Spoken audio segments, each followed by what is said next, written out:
Offensive grenades are items primarily used as a source of guaranteed damage in order to make up for the atrocious aim your soldiers usually have. In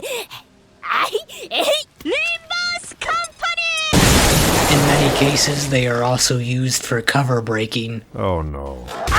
Beginning with the frag grenade. Exercise restraint when using explosives. It's available at the start of the game in infinite supply due to being your default utility item.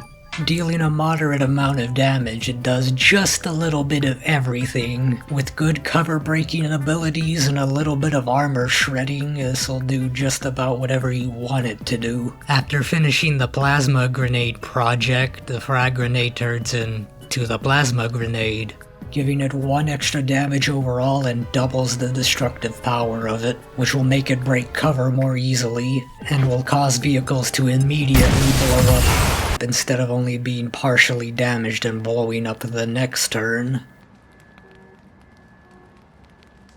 Was that 7? So just to be honest with you, I'm not sure what else to tell you about it, other than the 3 main uses you'd want a grenade for, such as finishing enemies off, shredding armor, I'm going to liquefy you.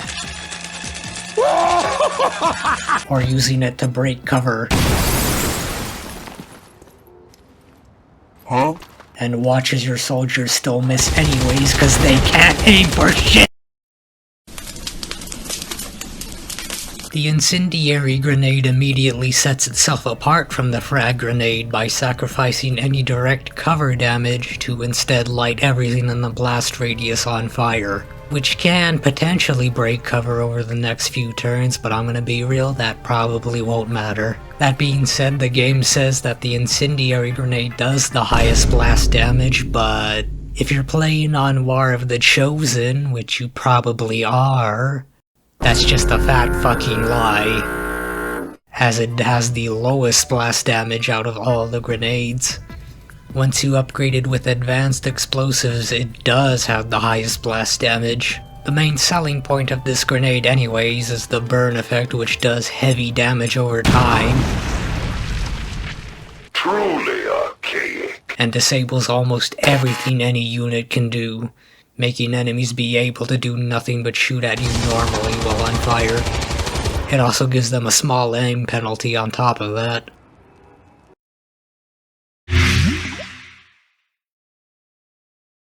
The acid grenade shares a lot of properties with the incendiary grenade, though it differs in the fact that the acid grenade specializes in shredding armor, starting at 2 armor shred, and when you upgrade it to the bomb it becomes 4 armor shred, which is one of the highest shredding attacks in the entire game. For reference, 4 is enough to immediately strip all armor off of any enemy that's not the sectopod or gatekeeper, allowing this grenade to completely remove any armor from play in just a single move. And as a bonus, it applies the acid burn effect, which just does damage over time. It does not provide any debuffs unlike the other damage over time effects.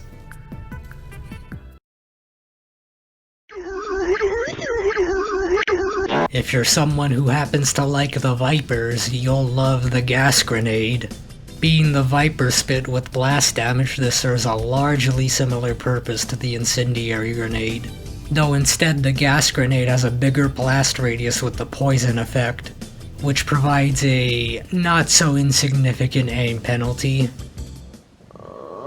and an equally awful mobility penalty.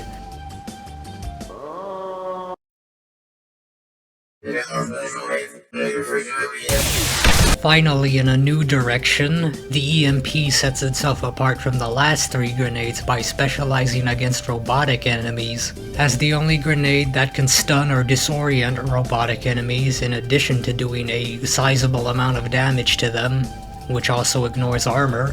This will also decrease their hack defense in case you want to take control of that robot you almost just wrecked.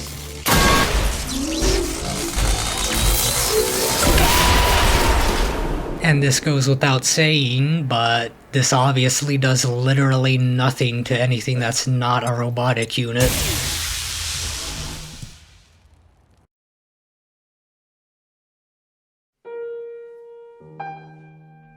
And for the last of our grenades, the proximity mine is unique in that it is, as the name implies, a mine, only blowing up when something moves inside of its blast radius.